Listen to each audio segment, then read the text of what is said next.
Like I say, you can't use Drake with me. You can't use fucking Lil Baby because they don't f with me no more.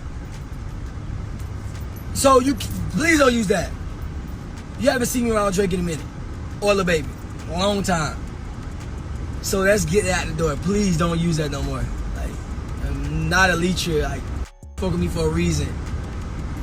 But like, I want to die. Like, I want to kill myself. I want to like leave this earth. Well, this Diddy trial got old beef getting heated again. Now, Meek Mill is out here allegedly saying that Drake was playing both sides and he was the one who lined YK up for Diddy. But here's the thing. This wasn't about one single moment. This has been years in the making. And if you know the history, it makes sense why Meek felt like he had to finally speak up. See, back in the day, 2012, Drake and Meek were actually cool. They linked up on that track Amen and things looked solid between them. But then it all went downhill in 2015 and the trigger, a simple feature on Rico.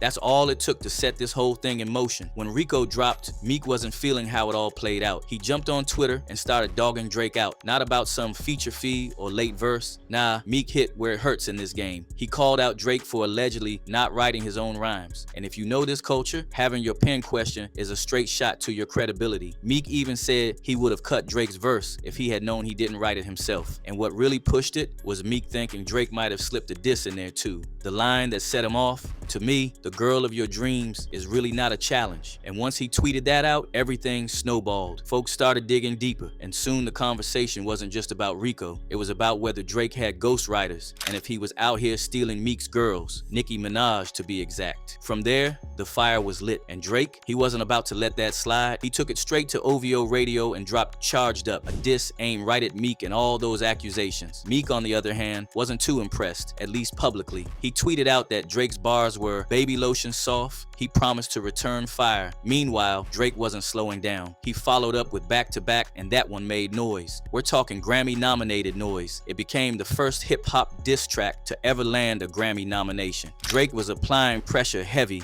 Meek finally came back with Wanna Know, where he doubled down on the ghostwriting claims. The cover art showed Drake as part of Milli Vanilli, and he even sampled Quentin Miller's reference track. Drake had more heat ready too, a track called 3P, which he performed live at OVO Fest, but never officially released. The message was clear though, Drake was staying on offense. It wasn't until 2018 that things seemed to cool off. Drake brought Meek out at a Boston show, and they performed Dreams and Nightmares together. That was supposed to be the olive branch. Meek even freestyled over Back to Back later that year. On the surface, it looked like the beef was squashed, but the chapter was far from over. This YK Osiris situation brought all those old feelings right back to the surface. Now here's where it gets wild. In 2021, YK Osiris and Diddy were both out in Jamaica at the same time. Now normally that might not raise eyebrows, except YK had just gone public about being broke. He wasn't shy about it either. He straight up told the whole internet he was selling off all his luxury rides just to stay afloat. Man, I sold my Lamborghini, I sold my Rolls Royce, I sold my Cadillac. Yes, sirski. Yes, sirski. Ride that thing. Hey, I'm about to beat that charge. Man, what the fuck? I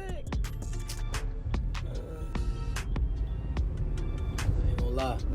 This thing humble yourself. I ain't gonna cap to you. I got a floss for you, nigga. God, I ain't got a floss for you, nigga, man. If y'all gonna think what y'all want to think. If I do got it, don't got it. Y'all gonna think what y'all want to think. I love this Honda. I ain't riding the Lamborghini. I got a floss for you, nigga. So naturally, folks thought YK was laying low, trying to get his paper right. But out of nowhere, here he was popping up in Jamaica, chilling in some luxury villa, like all them money problems just vanished. And this is where it started looking weird. YK started posting about Diddy. First, it was a repost of Diddy shirtless in the pool, prayer hand emojis and all. Then another post saying, listening to that Diddy, eating that good fruit in the beautiful weather.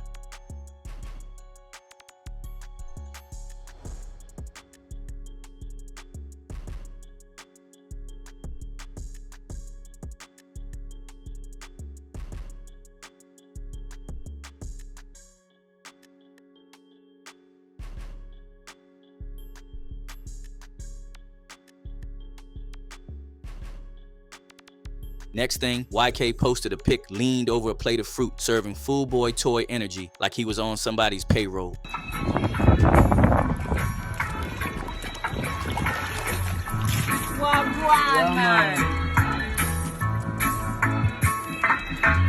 And the streets, they caught that vibe quick. One user said, I said to myself, the moment I didn't see no female or a hint towards him being with family, I knew it was a man who sponsored the trip. And honestly, that ain't even a reach. Then YK's own baby mama confirmed the theory when she said, stop asking me what happened with my BD. I caught him with a man. And yeah, Meek was watching closely, cause he already seen how this industry giants use and throw out the youngins, how these so-called mentors use their power. Hey, what's up, King Son? Man, you doing it, man. You deserve it, Daddy. You putting in that work. Proud of you. I love you. Yeah. It really got confirmed when YK hit that Breakfast Club interview. Charlamagne asked him straight up about the rumor that he was Diddy's boy toy, and YK couldn't even fake it right. Smiling, ducking eye contact, playing with his hoodie, body language was screaming. Yeah, nobody would ever say that one. Oh, yeah. So here goes Envy. They said he said he was Diddy's boy toy. Yeah, I was in Jamaica with him. Oh, I see it now. See? I was in Jamaica Osiris with in Jamaica with his alleged boo Diddy. See? Now here's where it hit a new level. Drake also used YK, not in the same way as Diddy, but he treated him bad and then left him. See, folks already noticed how YK was always around Drake, and when that clip dropped of Drake pressing YK to sing after losing a $60,000 bet, it didn't sit right with a lot of folks. I ain't gonna hold you no more. I ain't gonna hold you no more. You owe me 60 bands, and you have to perform the song right now in the crib. What are we talking about? What are you talking about? I'm giving you an out. I'm not Baby. I'm not Boosie. You don't owe me no 2 rags, 5 rags. You owe me 60 bands. I'm playing the song right now. You ready? I need you. I need a full. You don't owe me no money right now. I swear. I need a full performance though. The real though.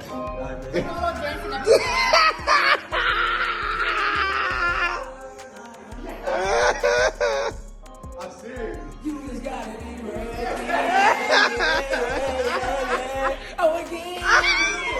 Later, when folks asked him about it, YK tried to play it down, saying Drake was his brother. Who said he don't pay you? Remember with Drake? Remember you had to sing for Drake? Nah, but Drake my brother though. Like that's my boy. So it's like when we bet and gamble, like it's really ain't about no money. It's really about this fun. Like we bet $100,000 a shot. But we like it's like really like brother love. Like, you know, that's my Did you ever boy. win? Then another clip popped up. YK doing sit-ups on Drake's private jet. You struggling? You struggling? With them push-ups. One user said, looks like they be having him doing some strange things. And honestly, it's hard to argue with that. Then Drake added fuel to the fire, posted YK's new haircut, clearly styled after the Certified Lover Boy album, with the caption, burnt the F out you really won, of one YK Osiris. Man, stop playing. Only I can do this, me and the boy. Stop. Stop. Not long after, YK went and got an OVO owl tatted on his leg. The whole thing was getting too weird. Hey, it's your boy YK outside, man. Shout out to all Urban Central. Shout out, yeah. And then all of a sudden, YK got dropped by Drake. It was so bad that YK broke down on IG Live. He was crying, saying he wanted to die, wanted to leave this earth, and felt like he had no friends. This wasn't about chasing clout. This was raw pain. Like I say, you can't use Drake with me. You can't use fucking Lil Baby because they don't me no more. So you please don't use that. You haven't seen me around Drake in a minute, or Lil Baby, a long time. So let's get that out the door. Please don't use that no more. Like, I'm not a leecher. Like, fuck with me for a reason. But like, I want to die. Like, I want to kill myself. I want to like leave this earth. I don't have no friends. Y'all see who I'm with? Nobody. I'm nobody. Nobody nearest me. Nobody around me. Nobody is like near me.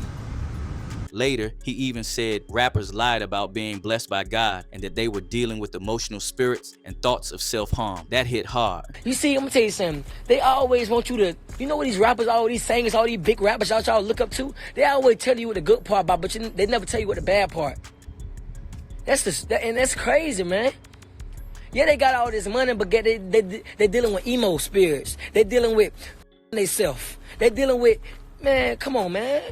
I want to get out this music industry because this is not for me. But I do it because I feed my family. But I don't want to be in this.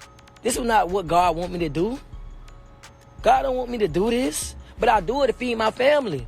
And I want to get out this. I want to get out of the music industry because yes, you go through pain. You go through this because this is what the devil wants you to go through to destroy yourself. According to several media outlets and sources close to the scene, Diddy and others weren't just about flexing for IG. Word is, this was deeper, a twisted ritual where powerful folks prey on young men's energy. They allegedly start with gifts, trips, and fake friendships. And once they get your trust, that's when the real play starts. Popular psychic Sloan Bella even spoke on it, saying Kim Porter knew about it before she passed. There are gay people, but what we're talking about here is ritualistic sexual deviancy used to harness energy of a human being. We are being harnessed, not me, not you, but the people that he's dealing with, and she became privy to this. And after YK spoke out, his career nosedived. For Meek, this was too much to ignore. According to sources, he doesn't just blame Diddy, but also Drake for using YK and then dumping after the fun was over, like he was an object. The performances, the tattoos, the jet videos, all of it added up. And now, with Diddy's whole empire crumbling, people are calling out not only Diddy, but everyone who was complicit. One user said, "These youngsters are giving up their manhoods for fortune and fame." Wow. Another wrote, "Who has ever really made it under Diddy in the music in her industry? Anyone? This is awful. I feel sorry for YK. Diddy is a sick man. That was his whole goal, to take advantage of people." Another user added, "They like them young because they are naive and easily influenced and manipulated. YK is going to make it because we are praying for him. I see something pure in his spirit, and the Father takes care of his children. He felt alone and helpless. God protect him and let the truth set him free." Sound off in the comments with your take, and if you're hungry for more unfiltered insights and the real story behind the drama, hit that subscribe button and check out the next clip that's lighting up your feed.